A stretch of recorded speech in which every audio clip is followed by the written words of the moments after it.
I salute Donald Trump for focusing on the need to address illegal immigration. Ted Cruz called me, and I don't know why I'm meeting him, to be honest, but I do have respect for him. I respect the fact that, along with a couple of others, he came out very strongly and agreed with what I said on illegal immigration. Ted Cruz from NBC News, and then Donald Trump earlier today on MSNBC, as the issue of illegal immigration seems to be bringing those two closer together. They met today in Manhattan, but both sides have remained tight-lipped about why they were in that meeting. So, could this be the start of some sort of alliance between these two opposing candidates? To talk more about this, we're rejoined by political commentator Michael Reagan. He's on the phone from L.A., and again, you can follow him on Twitter at Reagan World. Also joining us from Newsmax Washington, political activist David Lane. So what about it, David? This meeting between Trump and Cruz, what do you make of it? I don't know anything about the meeting. I saw the reports that they met. Donald Trump obviously is hitting a nerve into the American people at the precinct level because the American people, I believe, are frustrated with the process.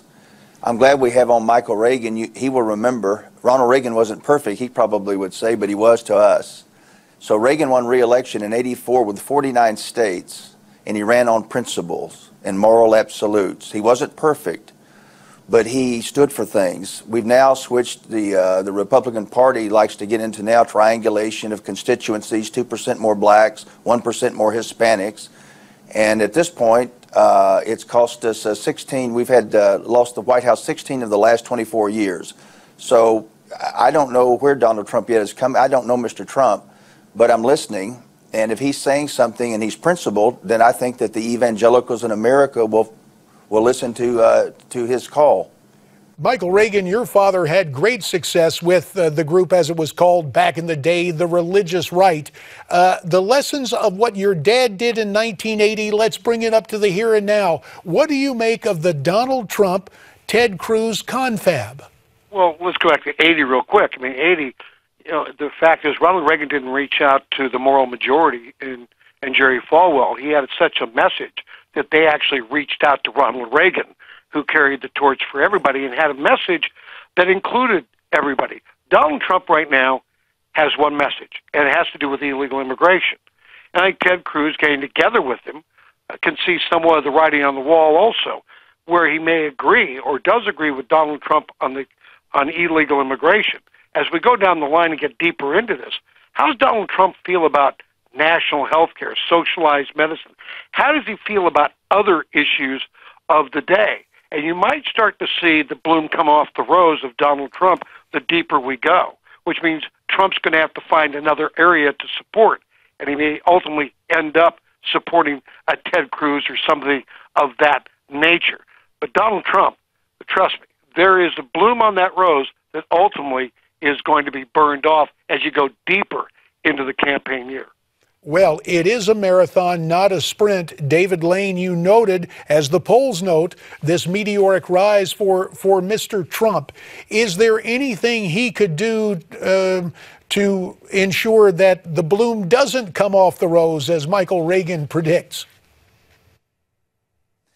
I think that he needs to be principled. He has gone back and forth on some issues. As you know, this model that we've had, the Republicans, it gave us McCain in '08 and Romney in '12. And when you're moving back and forth on issues, let's just say marriage or abortion, it becomes a character issue. And so I think the American people are looking for, at least the evangelicals, are looking people who will say what they mean and mean what they say. So if, that's where Michael is talking about where Donald Trump is going to come to. He's saying tremendous things right now, but when you get into the details of it, is that if righteousness exalts a nation, the glory of a nation is in its righteousness, not in its wealth or its military power, then America is coming apart at the seams spiritually.